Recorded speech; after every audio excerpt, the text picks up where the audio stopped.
Muy bien, hoy vamos a avanzar un tema que es sumamente interesante y además de actual, que está relacionado con el estudio del núcleo. Siempre el estudiante de medicina, el que va a ser médico, tiene que tener una visión de que lo que se aprende debe tener significancia, de que lo que se aprende debe estar relacionado siempre desde el inicio con la profesión y con las tareas que va a cumplir el profesional futuro. Cuando hablamos de núcleo, debemos comprender que siendo parte de la célula, tiene características muy particulares. Se trata de un órgano que almacena y separa el material genético del resto de la célula, conduce todo el funcionamiento celular, es verdaderamente el rector, el administrador del funcionamiento de la célula, y a partir de funcionar la célula y las células que funcionan hacen el funcionamiento del organismo. El núcleo contiene las fórmulas para fabricar los materiales y las sustancias que produce la célula.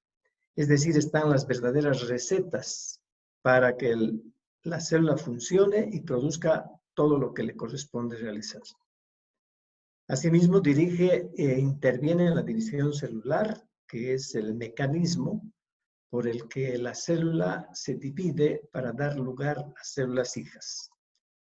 Sintetiza y replica el ADN y el ARN, que son las funciones más importantes que están relacionadas con la herencia, así como con la producción de enfermedades, pero sobre todo contienen los materiales que van a dejar la herencia a la célula y en conjunto también la herencia del ser que la compone.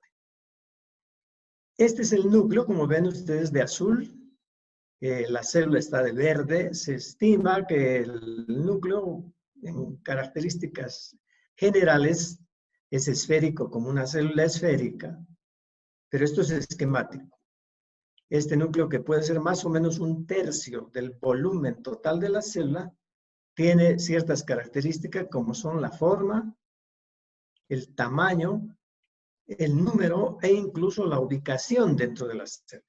Y esos aspectos deben estudiárselos para comprender muchos fenómenos. Esta sería la forma normal o habitual o esquemática que se tiene en la célula con el núcleo central. Pero vean ustedes que esta célula, que es un adipocito, tiene una gota de grasa en el centro. Y eso hace que la gota de grasa haya empujado al núcleo para volverlo más bien con una forma de un disco aplastado. Aquí ocurre algo parecido. Se trata de vamos a cambiar esto.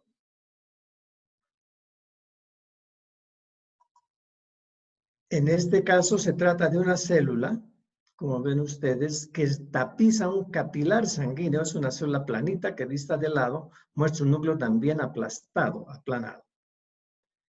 Por otra parte, así como hay diferentes formas de núcleos que pueden ser redondos, esféricos, ovoides o aplanados o discoides, también existen modificaciones en cuanto a lo que corresponde a la cantidad y la forma de los núcleos. Estos núcleos, por ejemplo, este es esférico, perfectamente esférico, este también. Vamos a ver de ampliar un poco esto para que podamos ver mejor. Y decía que esta es una célula con un núcleo endotelial, una célula endotelial con un núcleo aplastado, más bien. Aquí tenemos, en cuanto a la forma del núcleo, una forma que se llama polimorfa, que tiene varias formas celulares siendo un solo núcleo, que puede ser, como en este caso, de 4 lóbulos. Se trata de un neutrófilo. Puede tener una forma de C o de S, en el caso de los eosinófilos, que son leucocitos.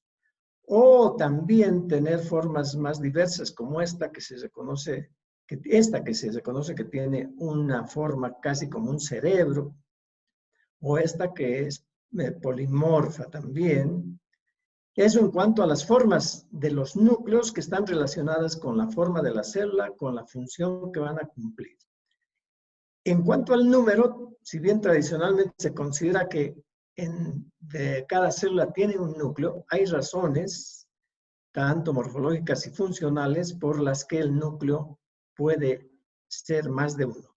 Es el caso, por ejemplo, de cómo el monocito, que es una célula sanguínea, sale al tejido cuando se trata de, en el caso de una agresión, destruir la agresión o fagocitar la agresión, entonces el monocito se convierte en un macrófago en el tejido, pero si el organismo que ha penetrado o la noxia que ha ingresado es muy grande, entonces usa un mecanismo, el macrófago, de juntarse entre varios, fundir sus protoplasmas y también sus núcleos, entonces se convierte en una célula multinucleada. Ese es el caso también del osteoclasto, que es una célula que trabaja en el hueso, en la destrucción o remodelación del hueso. Esta es una característica también muy particular, la que tiene el músculo estriado. Todo este material que se ve estriado es el material contráctil. El músculo tiene varios centímetros de longitud. La fibra muscular, la célula muscular, tiene varios centímetros de longitud. Entonces aquí se dan dos fenómenos. Uno, que el núcleo es rechazado a la periferia y son muchos núcleos, no es uno solo para cada célula muscular estriada, son varios núcleos que son rechazados a la periferia para que todo el resto de la masa celular esté dando espacio para que se consolide ahí el material estriado, que es el material contráctil. Entonces, en este caso, por la función y la estructura, los núcleos se van a la periferia y son muchos, varios núcleos. Esto es interesante, porque si fuera un solo núcleo, imagínense que un núcleo gobierne, administre y maneje a una fibra que tiene muchos centímetros de longitud. Entonces, la naturaleza ha encontrado el mecanismo de tener muchos núcleos que, por tanto, administran segmentos de una gran célula larga, que es la célula muscular. Este es otro caso interesante. Si bien se asume que todas las células tienen núcleo, la célula roja del organismo, el glóbulo rojo, en su evolución, en su maduración, va perdiendo el núcleo. ¿Y para qué lo pierde? Y se convierte en una célula sin núcleo, el eritrocito. Para que toda su masa, todo su cuerpo, permita que se llene de hemoglobina, y la hemoglobina es la sustancia fundamental para el eritrocito que le va a permitir transportar oxígeno y anhídrido carbónico. Entonces, no requiere del núcleo en esa función, puede librarse del núcleo y funciona sin núcleo, pese a que ya los operadores de las funciones de esta célula están adentro a nivel de los diferentes tipos de ARN. Entonces, bajo esas características, todo el material hereditario que está contenido en los cromosomas, ¿no? Y dentro de los cromosomas está el ácido desoxirribonucleico. Este ácido desoxirribonucleico que está en los cromosomas, si uno estirara, porque es en realidad un agregado de moléculas fibrosas en doble hélice, si uno estirara todos los cromosomas, la longitud sería de algunos milímetros. Se dice que el ADN en el humano obviamente contiene toda la información genética, y esa información genética está en 46 cromosomas, que son los que caracterizan al humano. Pero además, estos 46 cromosomas están constituidos por nucleótidos, que son unas moléculas con una secuencia, que luego la veremos. Esos nucleótidos, que son, repito, moléculas que las veremos luego, llegan a organizarse en 2.850 pares. Estos pares de bases, la adenina, guanina y la citosina y timina, conforman por su orden en la que se organizan, conforman 23.000 genes. Esto también debe comprenderse muy bien. Quiere decir que son los ya identificados, son 23.000 genes que dan característica a cada una de nuestras manifestaciones corporales. Es decir, un gen determinará de qué tamaño vamos a ser, un gen determinará de qué color va a ser el pelo, un gen determinará incluso los comportamientos, las características de la personalidad, pero también hay genes que podrán determinar las enfermedades que vamos a tener, además de todas las características. Esto que se ha estudiado en los últimos años, alrededor del 2013, ya se ha establecido esta cantidad de pares, de bases, así como esta enorme cantidad de 23.000 genes, y a esto es a lo que se ha denominado el genoma humano. Y el genoma humano es el que nos da todas las características. En síntesis, el genoma constituye la fórmula total de las características del humano. ¿Y por qué es interesante saber esto? Porque actualmente, conociendo el genoma, estos 23.000 genes, que diríamos es el mapa del humano, actualmente se puede modificar en el gen, sacando algunas partes del gen, algunas moléculas, que puedan ser perjudiciales o significar una enfermedad, o también incorporando genes que permitan función que el organismo, en la que el organismo podría estar carente. Esto también es muy interesante.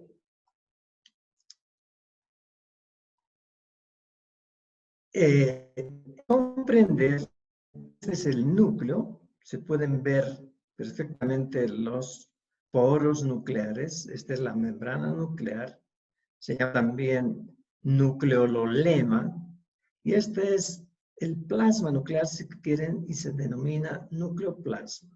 En ese nucleoplasma están, bueno, aquí organizados cromosomas, eso es cuando estén de división, se va a dividir la célula, pero al centro o a una periferia hay uno o más nucleolos en cada célula. Esto guarda relación con la producción del nucleico diferente del ADN, pero que interesantemente los investigadores están con el criterio de que el ácido ribonucleico podría ser la primera molécula que dio lugar a este hermoso caos que llamamos vida. Es decir, que el origen de vida estaría en el ARN. En la actualidad, ese conocimiento, ese concepto, como que un poco se hace patente cuando nos ha tocado vivir un drama actual, que es la pandemia por el coronavirus. ¿Qué es el coronavirus?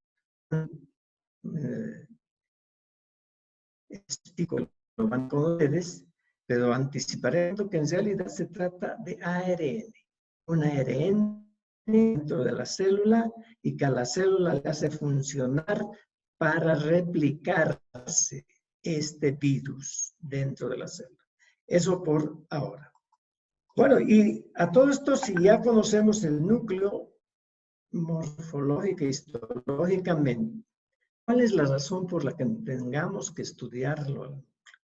No solo para saber sus características morfológicas, número, tamaño, localización, funciones inclusive, sino porque el núcleo contiene elementos que están en los cromosomas principalmente que pueden alterarse.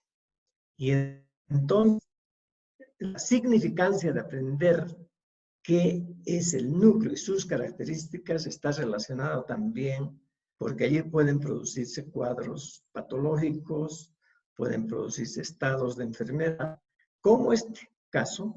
Esta es una carita muy conocida en el medio médico.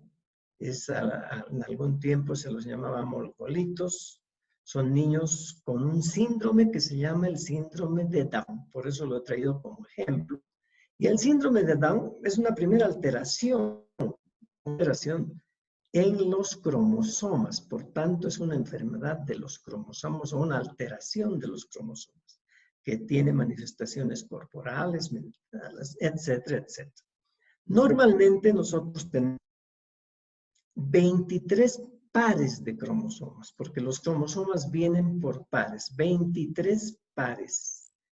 De ellos, 22 pares son denominados diploides, que vienen por parejas, y los otros dos son el X y el Y, que determinan el sexo. Si uno tiene cromosoma X y Y, será varón, y si tiene un cromosoma X y el otro también X, será mujer o será femenino. La patología esta, la enfermedad esta, síndrome de Down, es una alteración por aumento del número de cromosomas en el punto. En vez de ser un par aquí, en el cromosoma 21, hay cromosomas. Y eso se manifiesta en una serie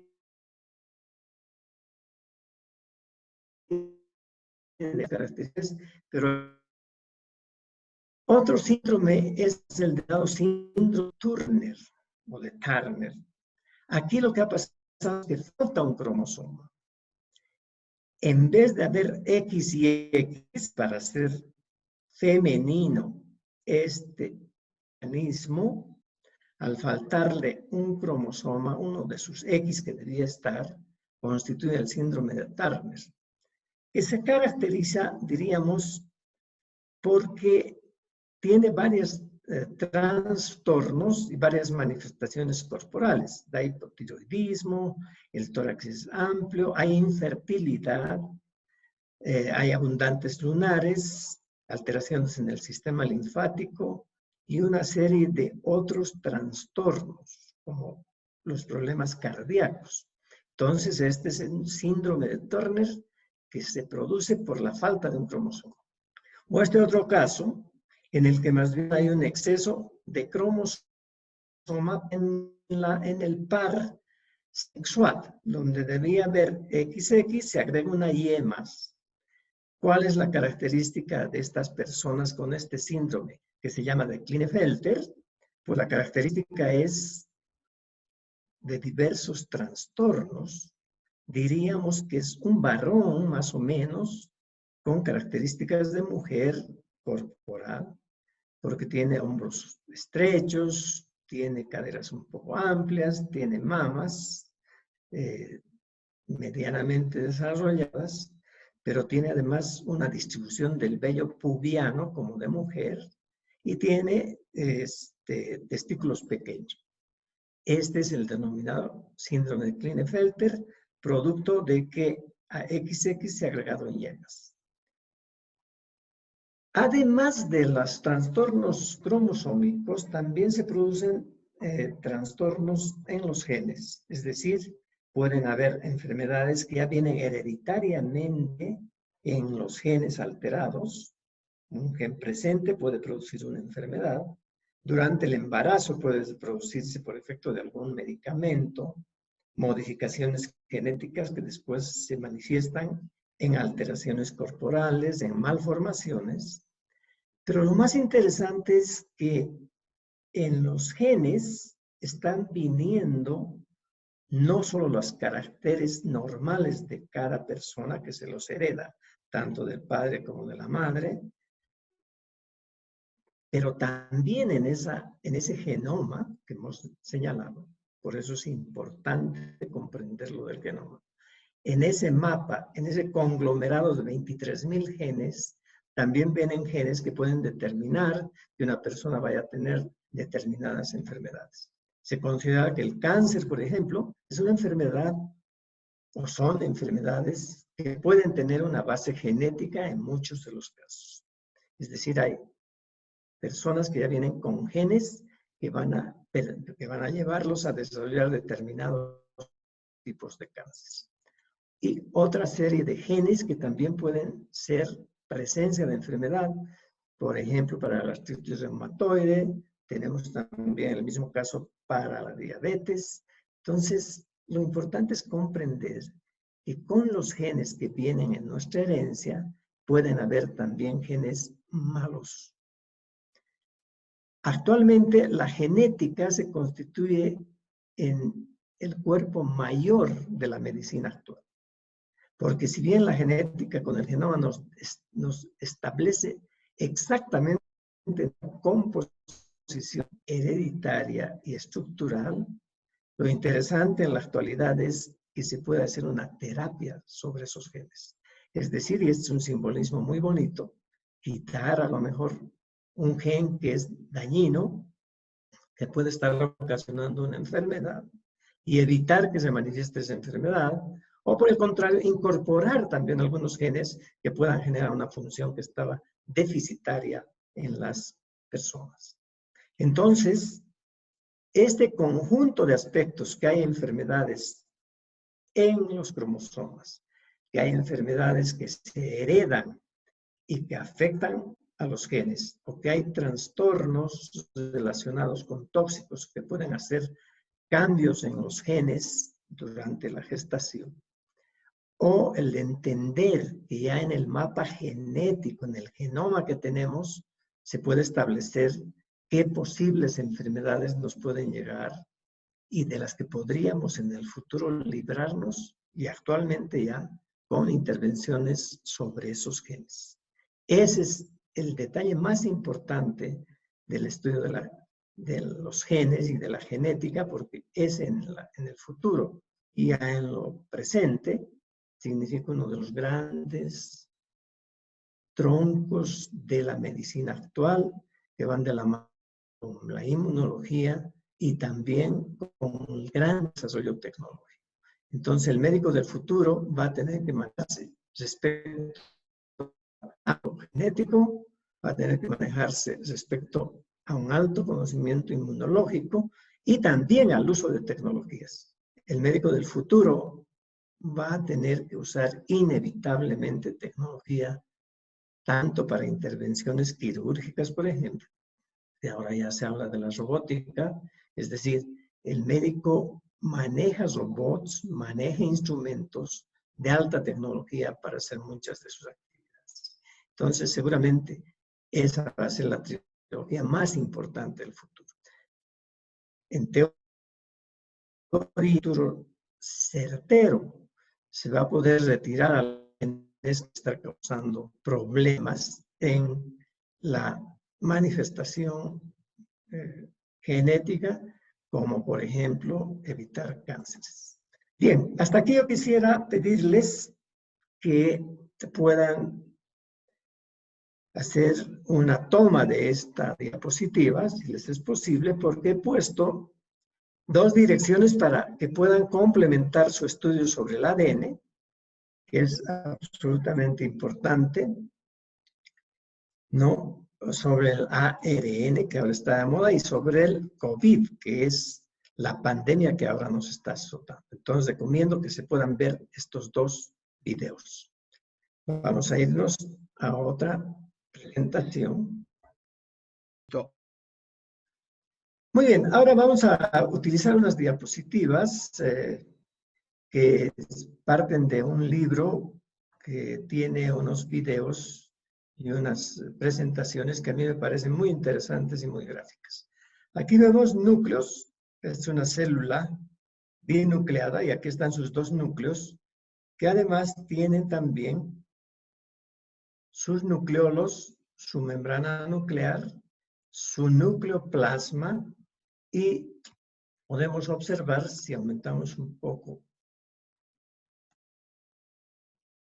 el tamaño, podemos observar el nucleolo de cada una de estas células. El núcleo lema, que se denomina también así a la membrana nuclear, y la cromatina, que se denomina eocromatina cuando está muy laxa y cuando está considerada heterocromatina.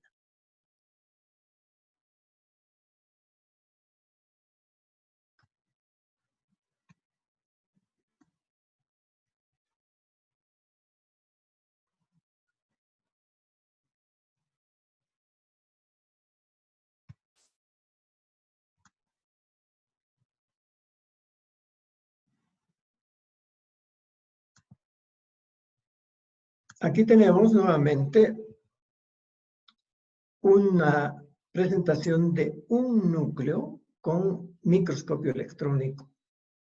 Este es el núcleo, el resto es el protoplasma, y aquí puede verse la membrana nuclear o núcleo lema, núcleo plasma, cromatina laxa o eucromatina y cromatina compacta o heterocromatina. En esta cromatina están los ácidos desoxirribonucleicos. Y este que es el nucleolo, que es otro elemento que está presente en el núcleo de las células. Este es un esquema bonito para ver de una manera gráfica cómo existe en el núcleo lema una membrana externa que da a la célula y una interna que da al interior del núcleo. Es interesante también ver que aquí ya se ven los poros. Y la cromatina nuevamente esquematizada, la heterocromatina, la eucromatina y el núcleo. Aquí en una microscopía electrónica, una fotografía de microscopio electrónico para permitirnos ver los poros nucleares. Esta es la membrana nuclear. Este es el citoplasma. Y aquí están estos poros nucleares, que no son simplemente orificios, como a veces se intenta comprender, sino que son en realidad unos complejos moleculares, como luego veremos. Y esto es importante señalar. Esta es la lámina externa de la membrana nuclear que da al citoplasma, y esta es la lámina interna de la membrana nuclear que da hacia el núcleo y se relaciona con la cromatina. Y entonces estas dos hojas de la membrana nuclear se juntan para constituir el poro nuclear, que reitero, no es un orificio simplemente. Y lo veremos así cuando se esquematiza. Por tanto, el poro nuclear en realidad es un complejo molecular. Y aquí está esquematizada la membrana nuclear con una parte externa que da hacia la célula o al citoplasma de la célula y una membrana interna o nuclear que da hacia el núcleo plasma. Por otra parte, hay un organizado de subunidades moleculares que en conjunto hacen un anillo en realidad. Y se llama anillo citoplasmático porque es el que da hacia la célula. Moléculas globulares.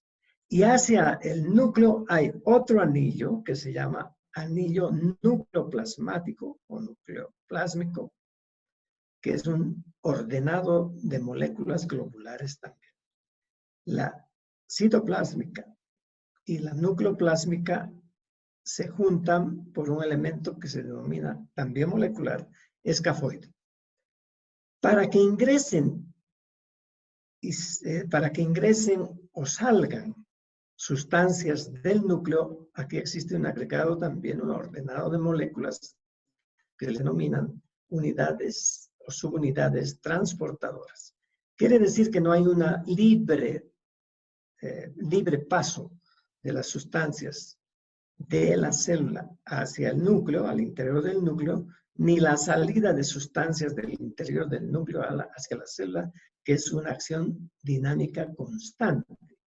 Eso se regula, se controla a partir de estas subunidades transportadoras que están en este complejo molecular que constituye el poro nuclear. Y aquí podemos observar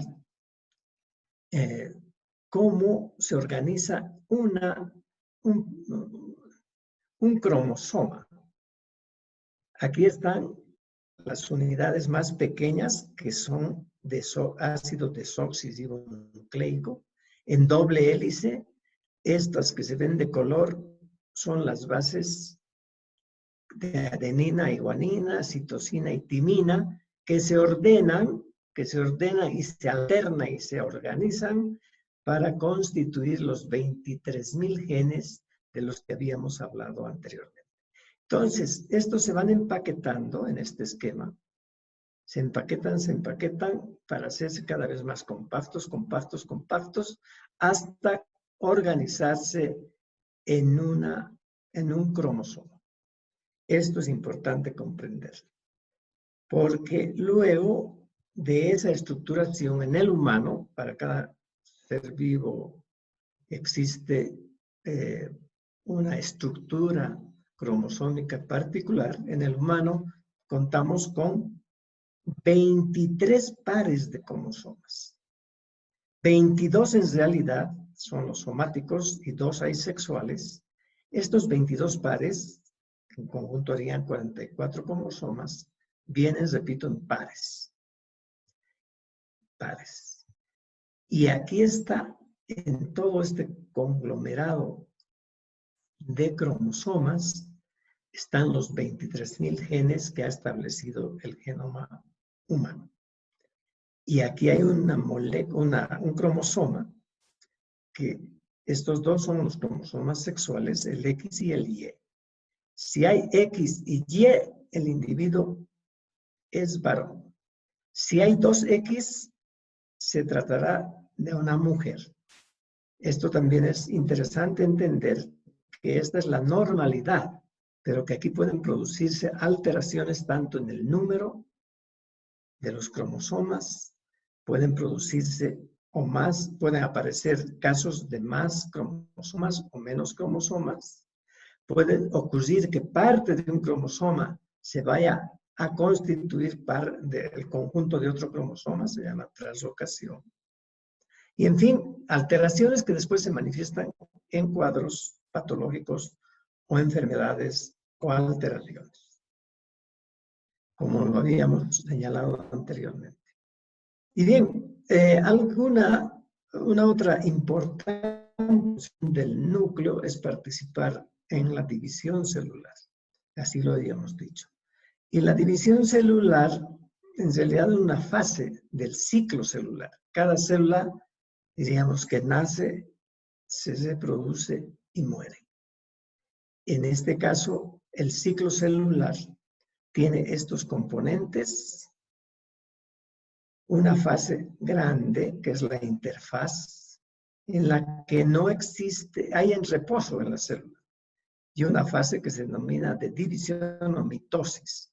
Y esa fase de división y mitosis se la ha establecido por pasos. De todas maneras, puede ocurrir que la célula entre en reposo también, como el caso de los fibroblastos, por ejemplo, pero por necesidad ese fibroblasto puede ingresar nuevamente al ciclo y entrar en funcionamiento.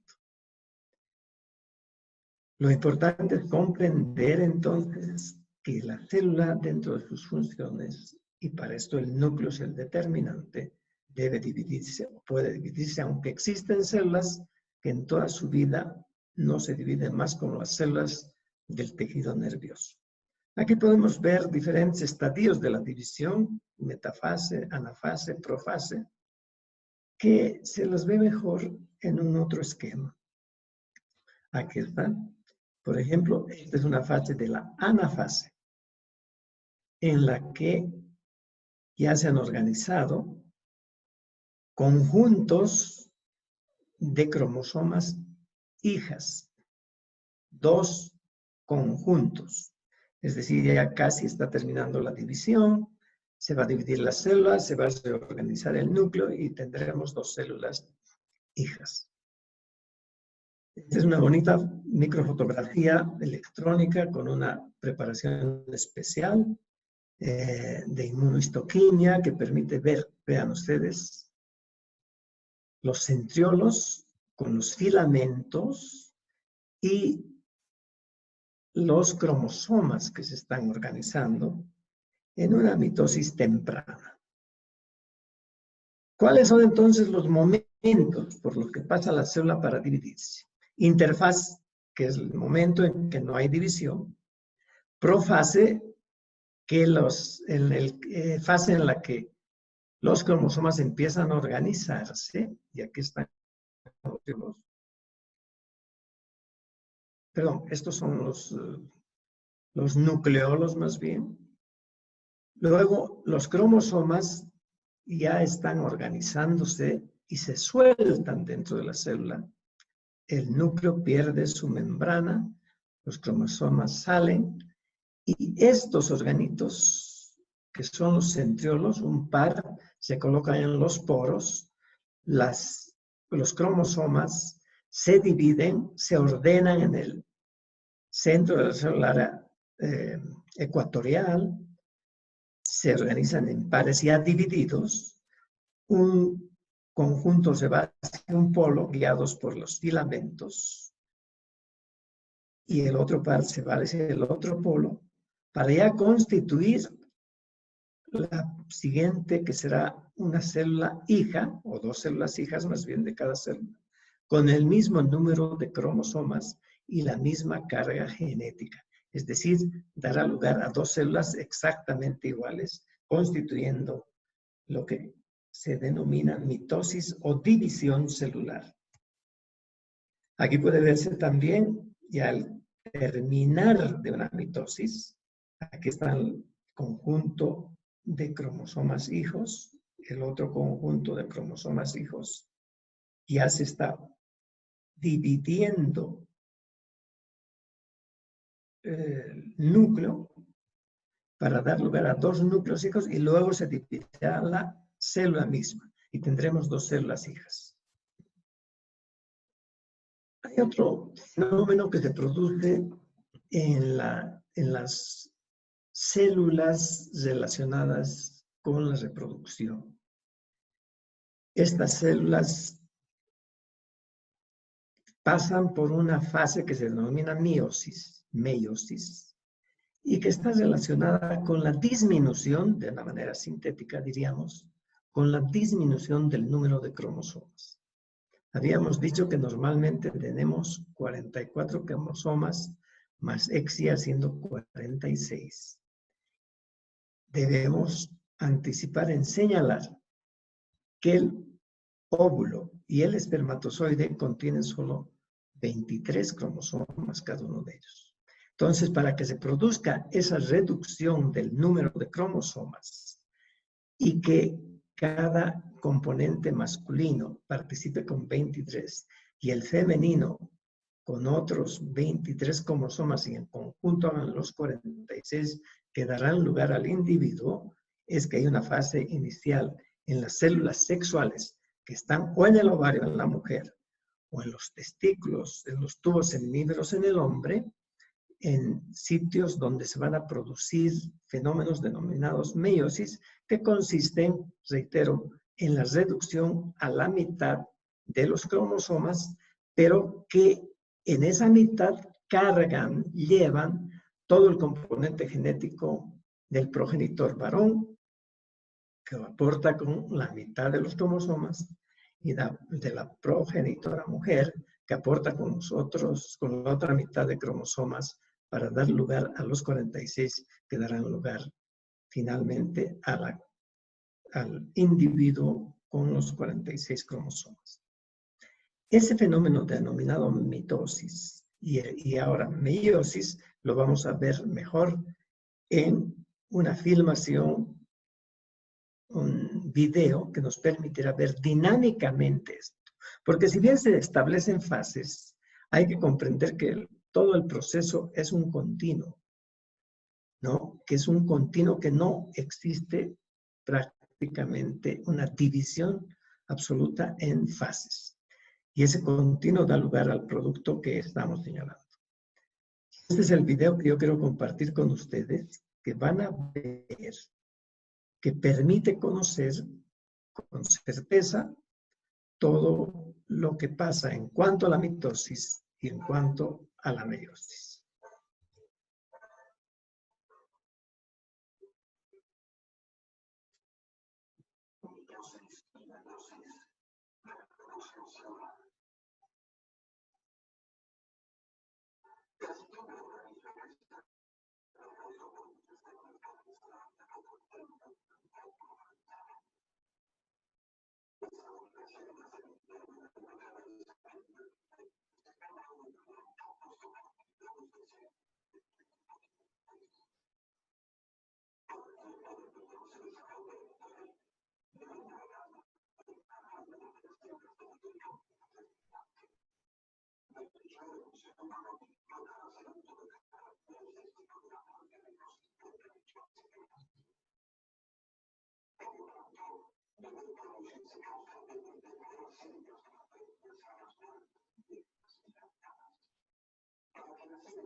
Muy bien, este video es posible que les esté saliendo con la distorsión de la voz.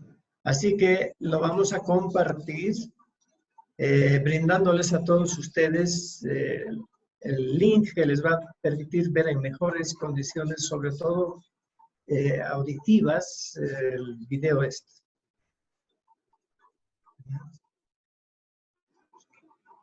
Bueno, entonces yo quiero concluir dándoles algunas recomendaciones. Cualquier libro es bueno, nada va a haber de extraordinario.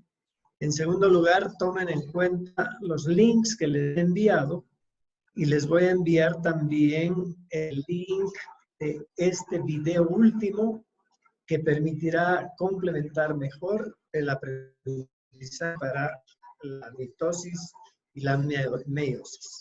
De manera que creemos que bajo estas características ustedes tendrán la posibilidad de ampliar mejor el conocimiento y sobre todo hacerlo más pertinente para las necesidades del conocimiento del núcleo y sobre todo su relación con la presencia de enfermedades y de alteraciones.